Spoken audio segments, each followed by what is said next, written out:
पूजा करते समय नहीं रखा इन बातों का ध्यान तो पूजा नहीं होती है मान्य। धर्म ग्रंथों में पूजा पाठ से संबंधित बहुत सी महत्वपूर्ण बातों के बारे में जिक्र किया गया है। यदि पूजा करते समय इन बातों का ध्यान न रखा जाए तो पूजा का पूर्ण फल प्राप्त नहीं होता है।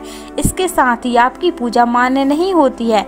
इसलिए देवी देवताओं की पूजा करते समय इन बातों को ध्यान में रखना आवश्यक होता है।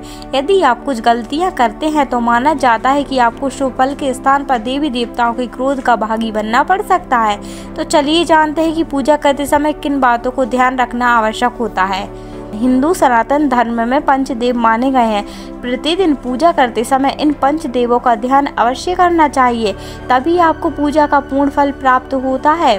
सूर्य देव, श्री गणेश, माँ दुर्गा, भगवान शिव और भगवान विष्णु को पंचदेव कहा जाता है।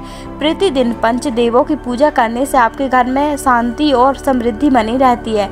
किसी भी देवी देवता की पूजा करते समय इस बात का ध्यान अवश्य रखना चाहिए कि कौन से देव की पूजा में क्या वर्जित माना गया है, अन्यथा आपको शुभ फल की प्राप्ति के स्थान पर समस्याओं का सामना करना पड़ सकता है। भगवान शिव की पूजा में हल्दी, कुमकुम, तुलसी और केतकी का फूल नहीं चढ़ाना चाहिए। इसके अलावा भगवान गणेश की पूजा में भी तुलसी वर्जित मानी गई है। सूर्य देव की पूजा में अगस्त्य के फूल नहीं चढ़ाने चाहिए। पूजा पाठ में पवित्रता का विशेष ध्यान रखना चाहिए। यदि कोई बिना स्नान किए हुए फूल पत्ती तोड़कर भगवान को अर्पित करता है तो यह पूजा में मान्य नहीं रहते हैं। तुलसी को कभी भूलकर भी बिना स्नान किए या फिर बिना हाथ धोए नहीं तोड़ना चाहिए। इस बात का पूरा ध्यान रखें कि जहां आपका पूजा स्थल है उसके ऊपर किसी भी प्रकार का भारी सामान या कबाड़ नहीं रखा होना चाहिए।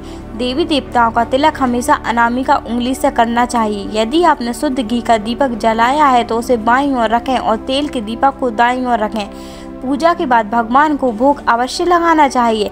देवी देवताओं को कभी भी बासी फूल पत्र अर्पित नहीं करने चाहिए। तो दोस्तों आज के लिए इतना ही, मिलते हैं अगली वीडियो में।